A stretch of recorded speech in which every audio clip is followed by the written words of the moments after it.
हर हर महादेव दोस्तों, आप सब कैसे हैं? आप सब मंदिर जाते हो तो कैसे पूजा करते हो? आज हम रुद्राभिषेक के बारे में बात करने वाले हैं।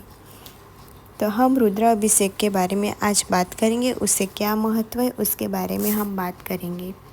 आज हम बात करने वाले हैं जल अभिषेक, दूध अभिषेक, शहद अभिषेक, पंचामृत अभिषेक, घी अभिषेक, दही अभिषेक और रुद्राभिषेक के महत्व के बारे में। भोलेनाथ का रुद्राभिषेक करने से पूरी होंगी सारी मनोकामनाएं और हम जानेंगे आज सभी अभिषेक के महत्व के बारे में और आपको भी उसके बारे में सारी जानकारी मिलेगी। आप भी इस जानकारी के अनुसार अपनी पूजा कर सकते हैं।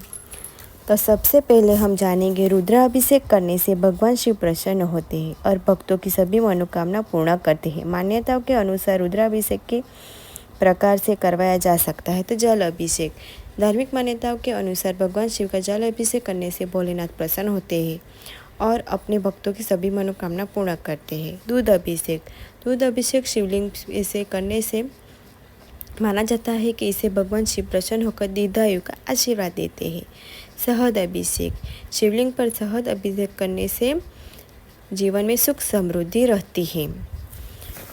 अब हम जानेंगे शहद अभिषेक के बारे में। शहद अभिषेक करने से हमें शिवलिंग का शहद से अभिषेक किया जाता है, तो इससे हमारे जीवन में सुख समृद्धि बनी रहती है।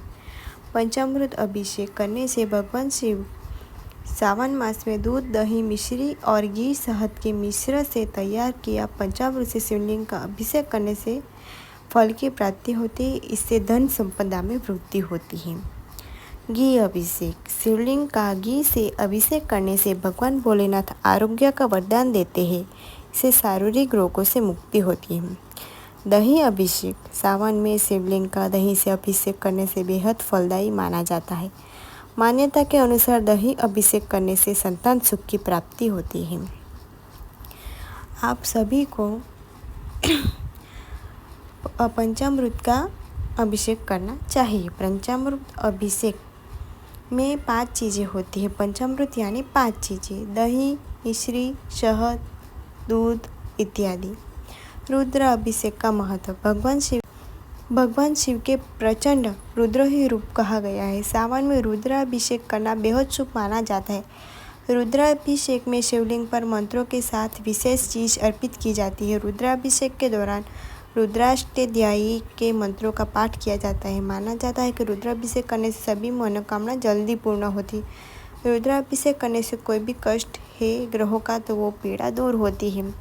तो हमें इसका खास अभिषेक श्रावण मास में ही करना चाहिए, जिससे भोलेनाथ प्रसन्न हो और हमारे सारे कष्ट दूर हो और ग्रहों की पीड़ा भी दूर हो।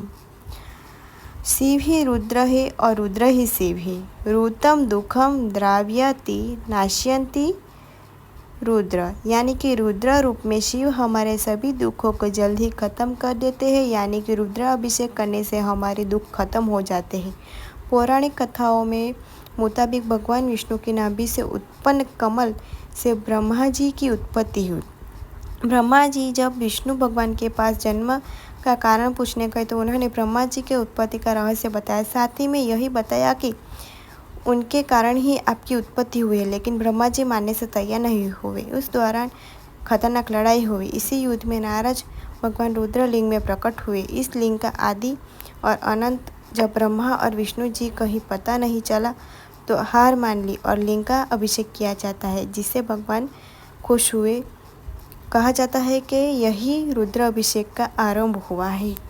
तो हमें सबसे पहले तो जल अभिषेक करना है। जल अभिषेक के बाद हमें दूध से अभिषेक करना है। दूध अभिषेक के बाद हमें शहद का अभिषेक करना है। उसके बाद हमें पंचामृत का अभिषेक करना है। उसके बाद हमें घी का, दही का और रुद्र अभिषेक करना है। हर हर महादेव।